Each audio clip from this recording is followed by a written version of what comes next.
Please subscribe the channel and hit the bell icon for the future uploads.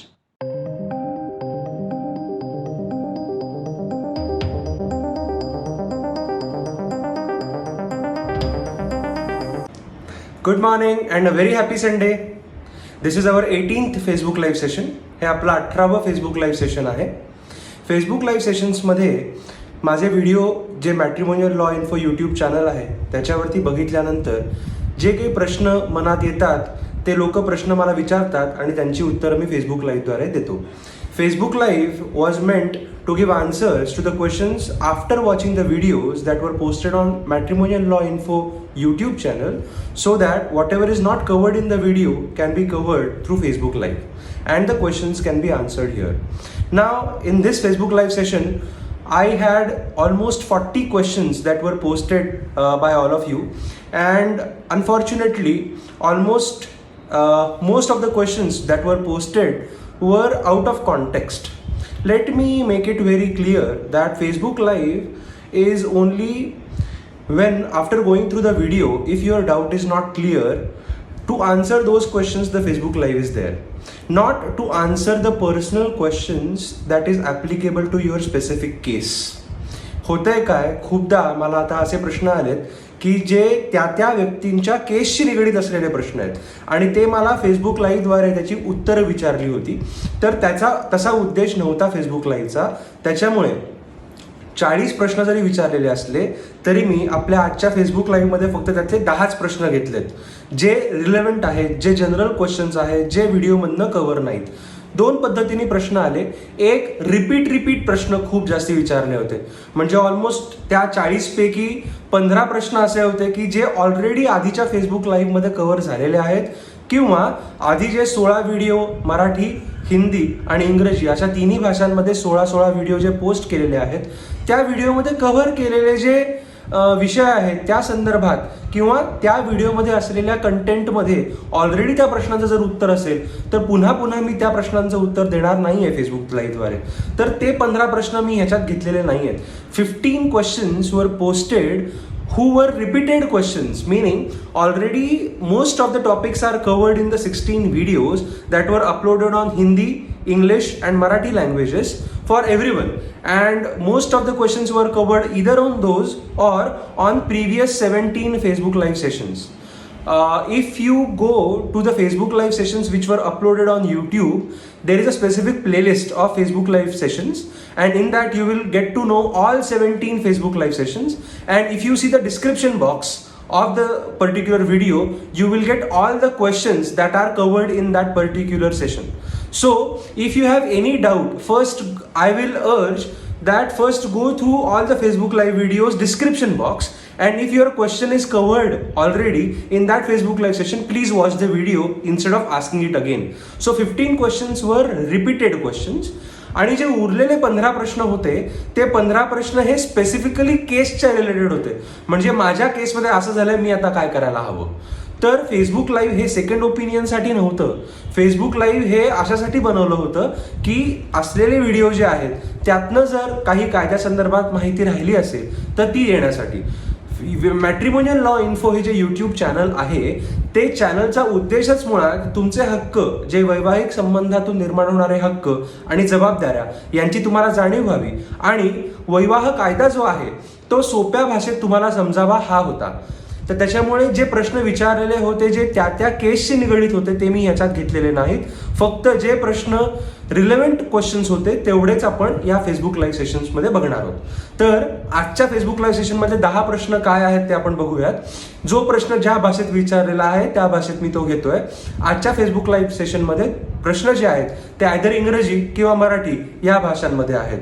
The first question is, for a domestic violence proceedings, even though alleged domestic violence incidents has not been taken place in the jurisdiction of the magistrate, whether the magistrate still can issue summons to the respondent and call the respondents in the case to conduct the proceedings. This is the first question. The second question in that context was that if there is no domestic violence report in that domestic violence proceedings, can fresh domestic violence report be called by the concerned magistrate? So that was the second question.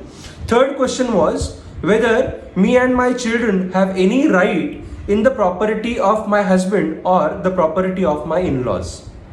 चौथा प्रश्न होता की मेंटेनन्सचा अर्ज दाखल करताना त्याच्यामध्ये सासरकडच्यांची property किंवा सासरकडच्यांना मिळणारं उत्पन्न हे नमूद करायला हवंय का. माझ्या मेंटेनन्सच्या व्हिडिओमध्ये मी सांगितलं होतं की काय काय नमूद करायला हवं आणि काय काय नको. त्या अनुषंगाने हा प्रश्न विचारलेला आहे की मेंटेनन्सच्या ऍप्लिकेशनमध्ये सासरकडच्यांची प्रॉपर्टी आणि त्यांना मिळणारं उत्पन्न हे नमूद करायला हवंय का. Fifth question is that in the harassment that is caused to a woman, even the brother-in-law is also involved in causing the harassment, whether such brother-in-law can be punished under Domestic Violence Act.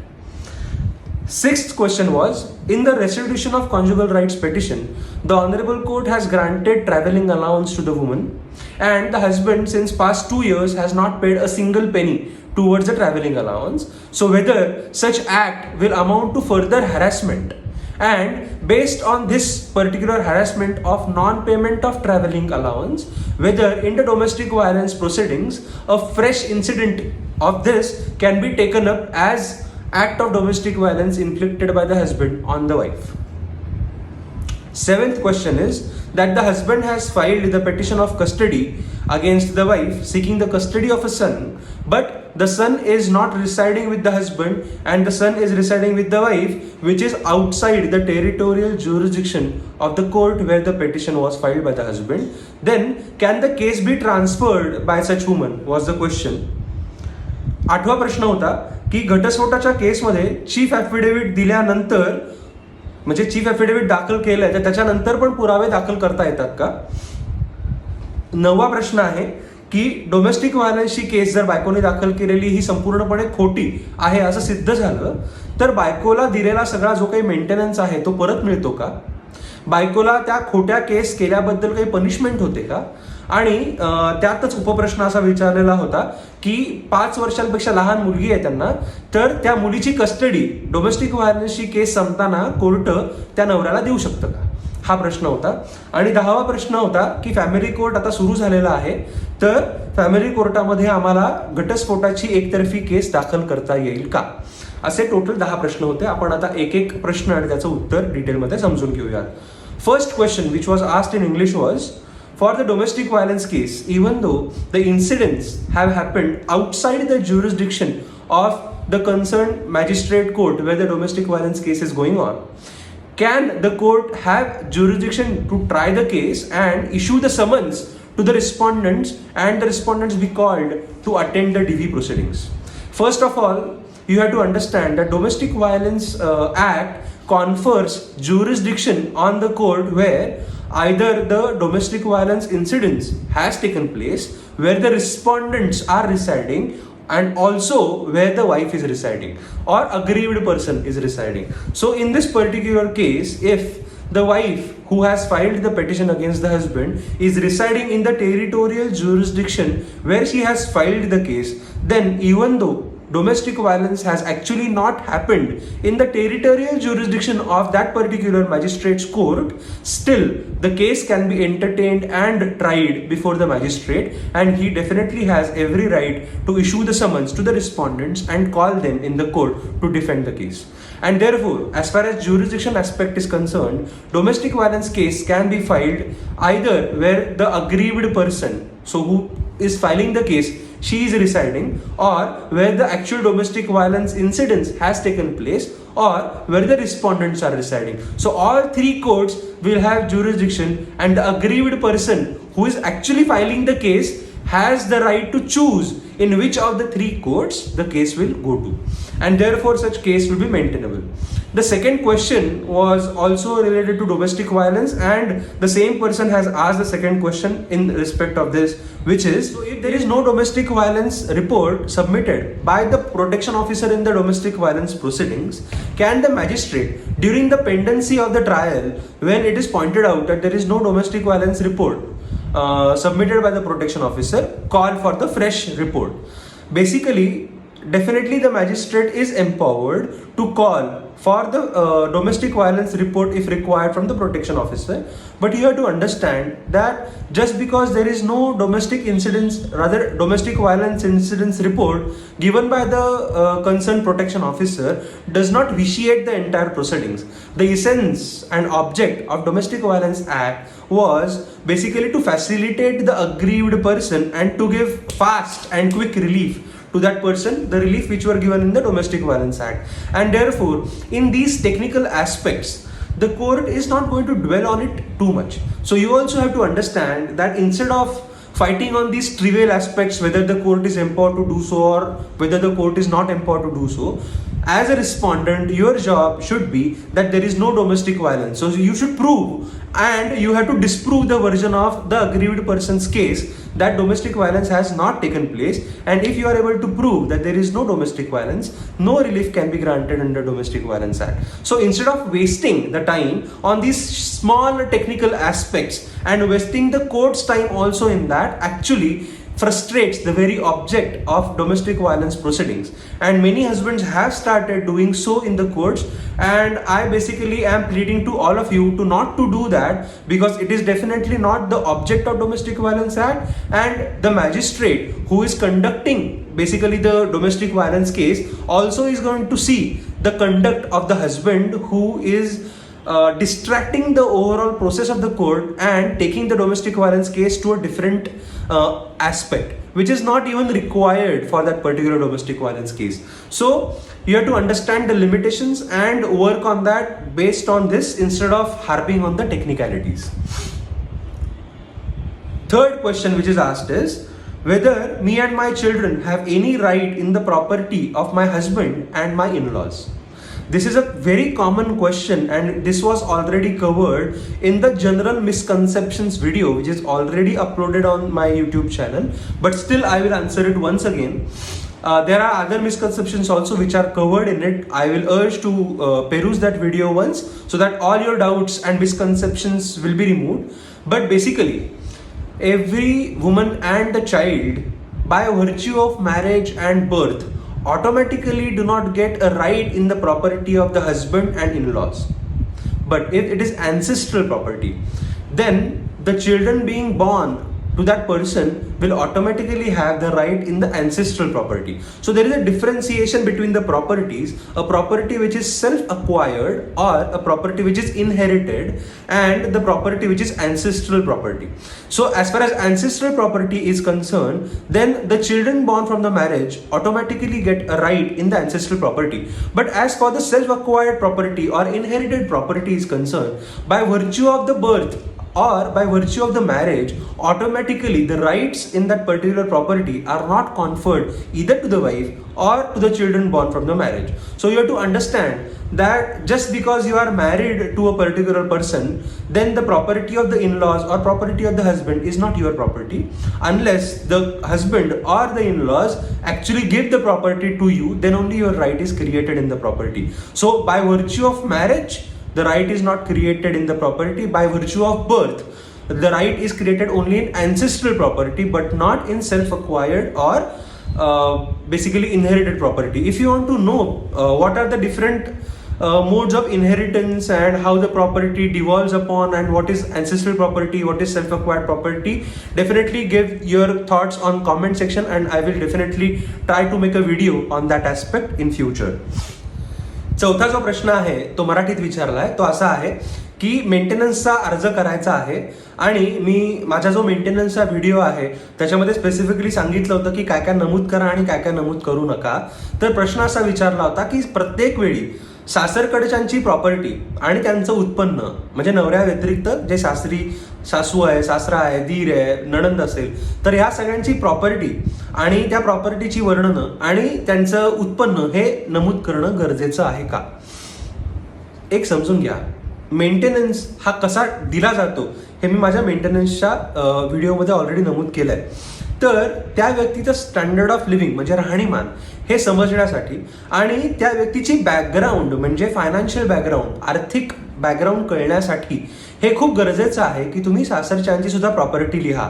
त्याचा तुम्हाला maintenance ठरण्यामध्ये मदत होणार आहे. Quantum त्याच्यावरती जरी अवलंबून नसला, म्हणजे तुम्हाला किती रक्कम मेंटेनन्स म्हणून मिळेल हे जरी त्या गोष्टीवर अवलंबून नसलं, तरी सुद्धा जी काही मेंटेनन्सची रक्कम तुम्हाला मिळणार आहे त्या रकमेमध्ये कोर्टाला हे ठरवण्यासाठी की त्या व्यक्तीची बॅकग्राऊंड कशी आहे फायनान्शियली मदत होते. आणि त्याच्यामुळे सासू सासऱ्यांची, दिराची प्रॉपर्टी किंवा उत्पन्न नमूद करणं गरजेचं आहे.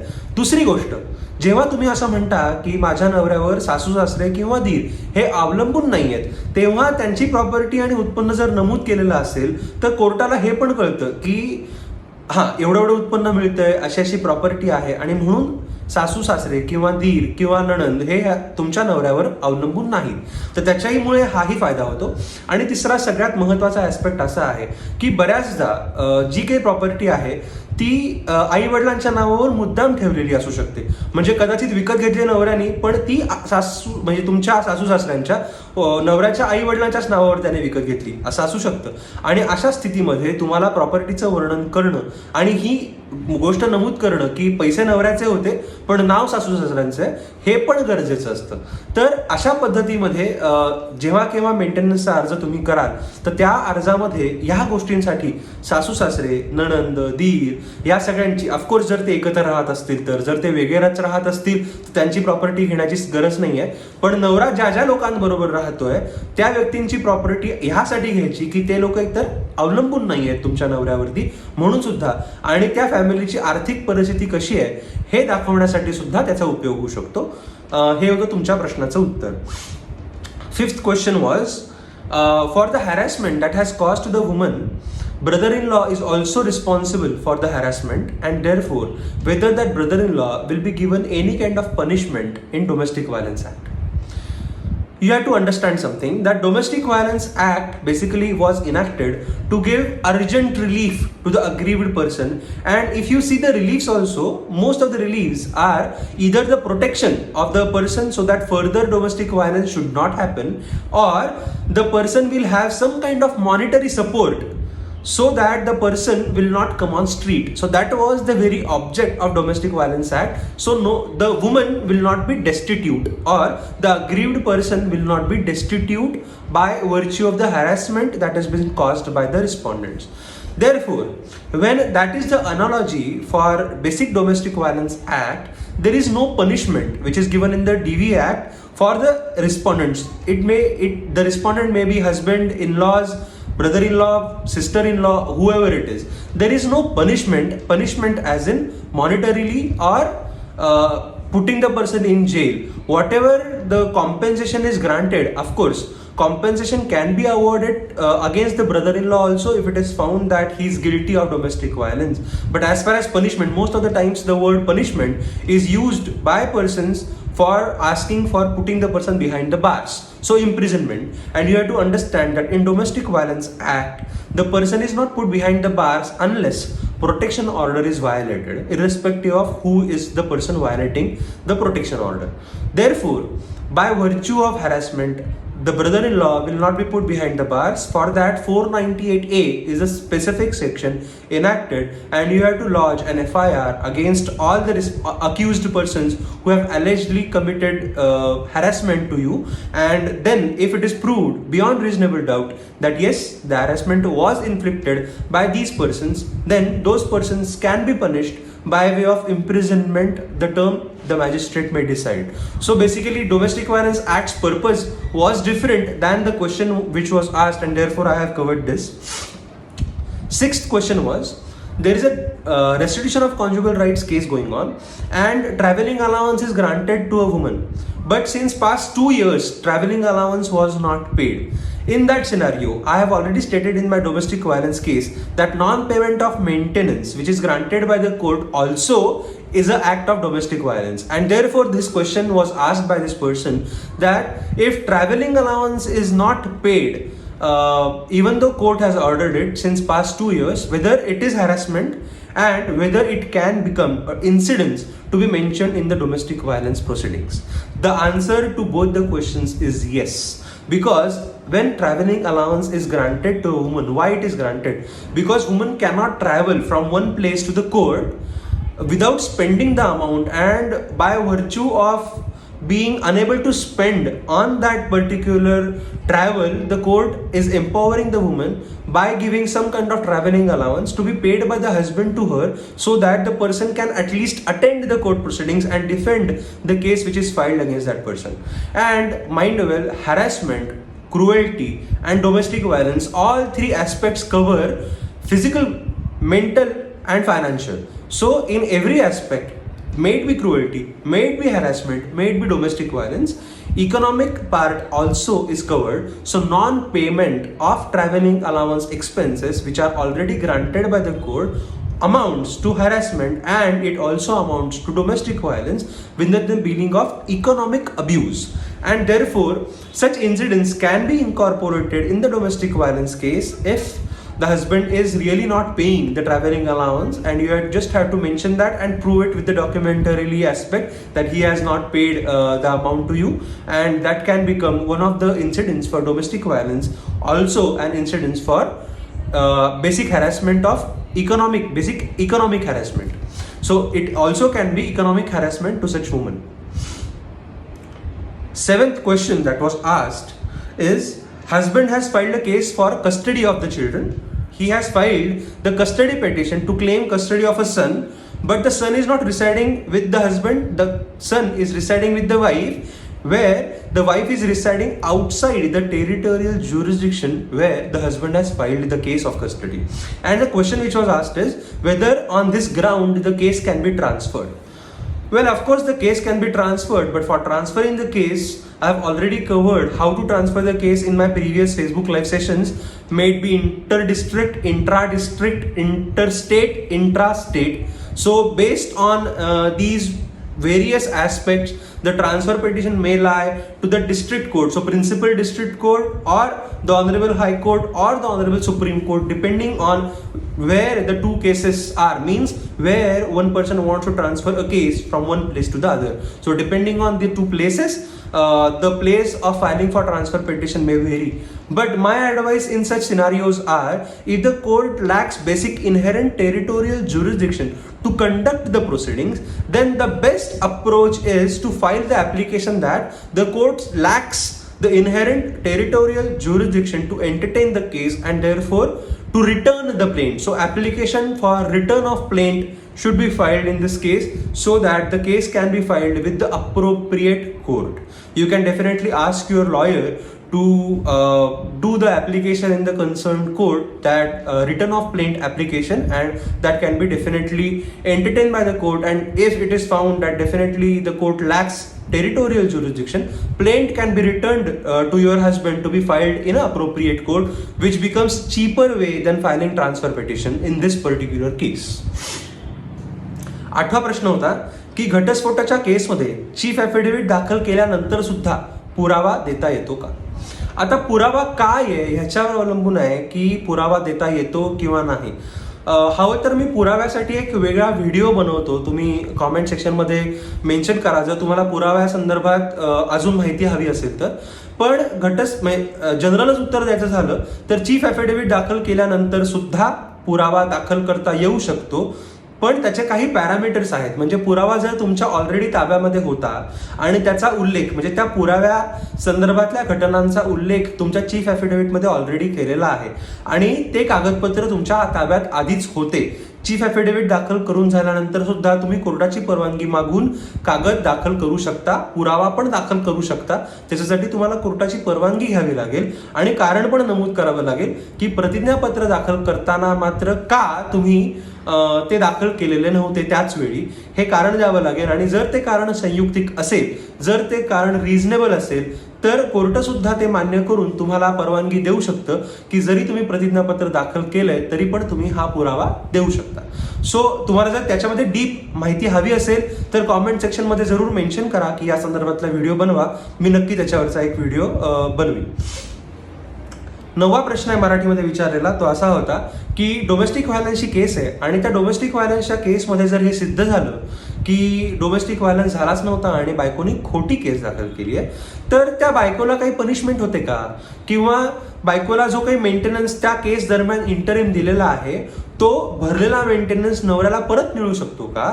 किंवा त्याच केसमध्ये जर हे लक्षात आलं की डोमेस्टिक व्हायलन्स झालेलाच नाहीये किंवा खोटी केस दाखल केलेली होती, तर मुलीचा ताबा, कायमस्वरूपीचा ताबा हा रिस्पॉन्डंट नवऱ्याला मिळू शकतो का? असे 3 प्रश्न एका प्रश्नात विचारलेले होते. मी एक एक त्याचं उत्तर देतो की जर हे सिद्ध झालं की डोमेस्टिक व्हायलन्स हा मुळात झालाच नव्हता, तर त्या केसमध्ये म्हणजे खोटी केस दाखल केली असेल तर तुम्ही डोमेस्टिक व्हायलन्स केसमध्येच परजुरीचा अर्ज करू शकता. म्हणजे खोटी केस दाखल करणं म्हणजे घटना ज्या लिहिल्या त्या खोट्या होत्या आणि कुठलीही केस दाखल करायची असेल तर त्या केस बरोबर पुराव्याचं प्रतिज्ञापत्र द्यावं लागतं. तर त्या पुराव्याच्या प्रतिज्ञापत्रामध्ये सुद्धा त्याच घटना नमूद केलेल्या असतात ज्या घटना केसमध्ये नमूद केल्यात. आणि जर त्या घटना खोट्या असतील तर याचा अर्थ प्रतिज्ञापत्र पण खोटं होतं. आणि खोटं प्रतिज्ञापत्र म्हणजे शपथपूर्वक खोटं बोलणं हा गुन्हा आहे. आणि त्यासाठी तुम्हाला अर्ज करावा लागेल त्या केसमध्ये की खोटी साक्ष दिली आहे आणि म्हणून शिक्षा करा. आणि जर कोर्टाला हे निदर्शनास आलं की खरंच खोटी साक्ष एका व्यक्तीने दिली म्हणजे शपथपूर्वक खोटं बोललं, तर कोर्ट त्या अनुषंगाने पुढची पावलं उचलू शकतं. दुसरा उपप्रश्न असा होता की इंटरिम मेंटेनन्स म्हणजे अंतरिम पोटगीसाठी जो काही मेंटेनन्स बसला होता तो देऊन झालेला मेंटेनन्स परत मिळू शकतो का जर केस खोटी दाखल केली होती तर. आता ह्याच्यामध्ये काय होतं समजून घ्या. इंटरिम मेंटेनन्स आणि जो नंतर मिळतो तो मेंटेनन्स, तर इंटरिम मेंटेनन्स मिळत असताना काय खोटं बोललंय ह्याच्यावर अवलंबून आहे की तुम्हाला मेंटेनन्स परत मिळेल किंवा नाही. म्हणजे माझ्या एका केसमध्ये असं झालं होतं की त्या स्त्रीनी नोकरी करत असताना असं सांगितलं की मी नोकरी करत नाहीये आणि म्हणून इंटरिम मेंटेनन्स त्या स्त्रीला मिळाला.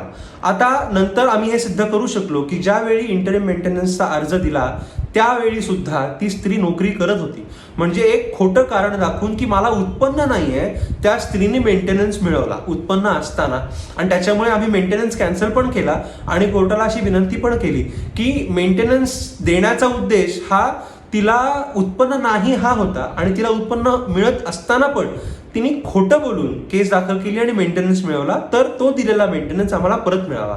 आणि थँकफुली कोर्टाने तशी ऑर्डर सुद्धा केली की मेंटेनन्स मिळवताना खोटं बोललेलं होतं, मेंटेनन्सची जरूर नसताना अर्ज केला मेंटेनन्सचा, खोटं बोलून अर्ज केला म्हणून मेंटेनन्स तर कॅन्सल केला प्लस आम्हाला आमचा भरलेला मेंटेनन्स पण परत मिळाला. तसंच तुमच्या केसमध्ये खोटं बोललंय काय त्याच्यावर अवलंबून आहे. म्हणजे डोमेस्टिक व्हायलन्स समजा झाला नसेल आणि हे जर खोटं बोललेलं आहे पण तरीही त्या स्त्रीला काहीच उत्पन्न नाही, तर त्या केसमध्ये भरलेला जो काही इंटरिम मेंटेनन्स आहे तो काही परत मिळणार नाही.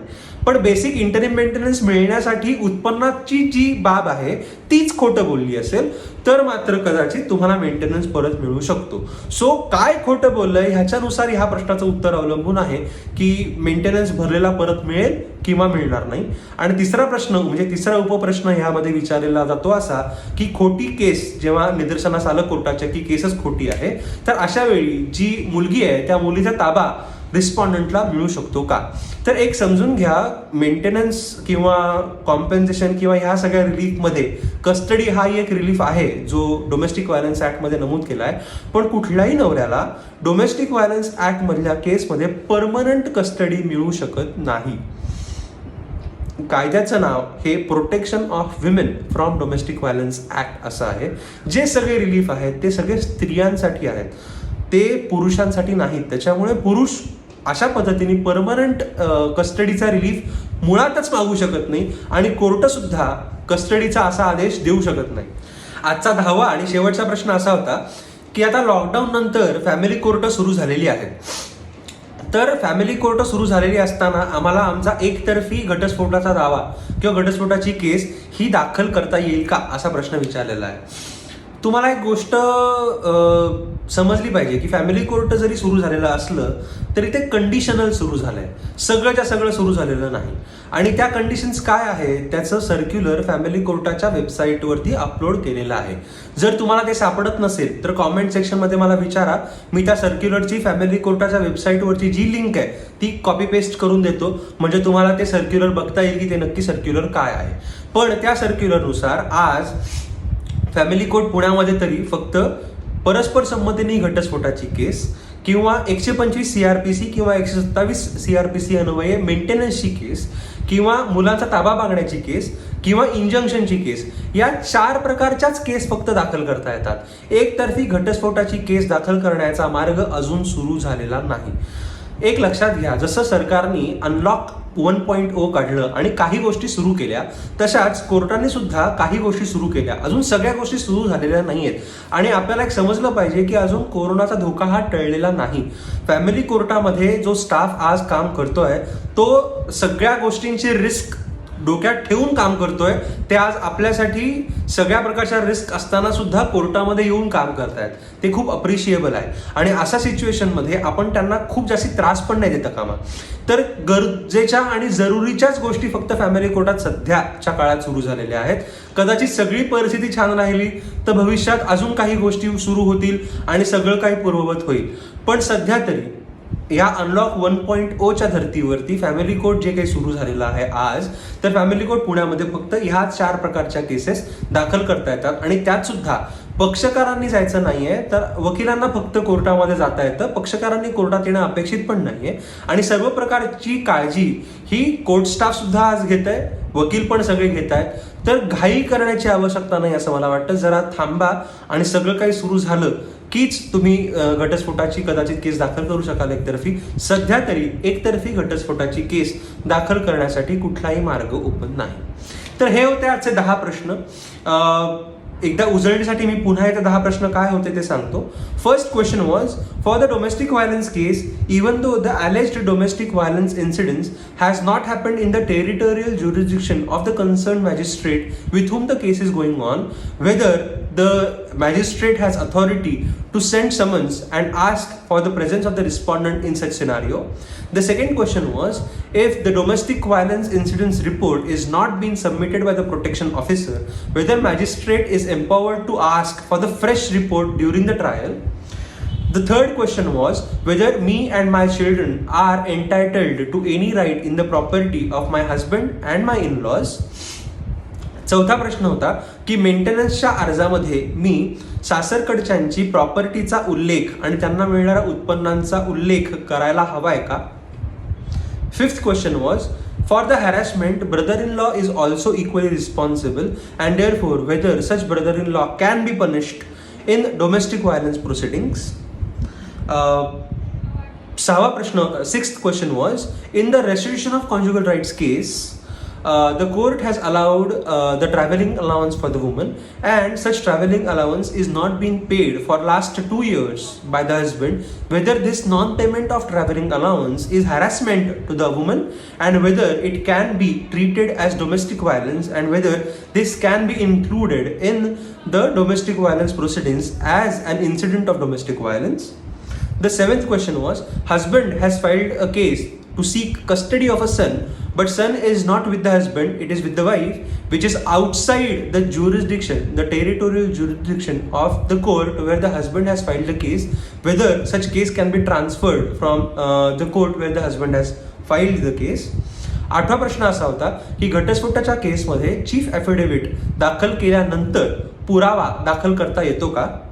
नववा प्रश्न होता की डोमेस्टिक व्हायलन्सच्या केसमध्ये जर हे सिद्ध झालं की बायकोनी खोटी केस दाखल केली होती तर तिला काही पनिशमेंट होते का.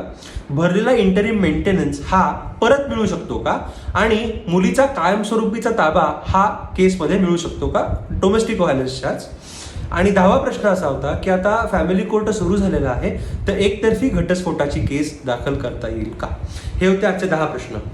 तुम्हाला वेगवेगळ्या विषयांवरचे जर व्हिडिओ हवे असतील, जर माझ्याकडून व्हिडिओ अपलोड करताना काही माहिती राहिली असेल तर तुम्ही ते कॉमेंट सेक्शनमध्ये नक्की विचारू शकता. पण सेकंड ओपिनियनसाठी किंवा तुमच्या स्वतःच्या केस संदर्भातले प्रश्न विचारण्यासाठी फेसबुक लाईव्ह किंवा यूट्यूबवरती प्रश्न विचारणं कृपया थांबवा. त्याच्यासाठी ते नाही आहे.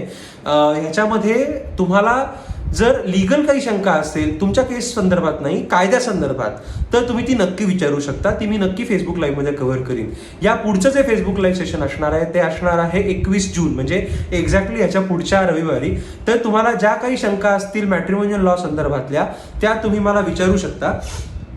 मी त्या नक्की पुढच्या फेसबुक लाईव्हमध्ये कव्हर करीन. या व्यतिरिक्त लवकरच कौटुंबिक हिंसाचार याच्यावरती खूप सारे प्रश्न येत आहेत, तर त्या संदर्भातले डिटेल्ड व्हिडिओ त्या प्रत्येक ॲस्पेक्टचे मी लवकरच अपलोड करणारच आहे.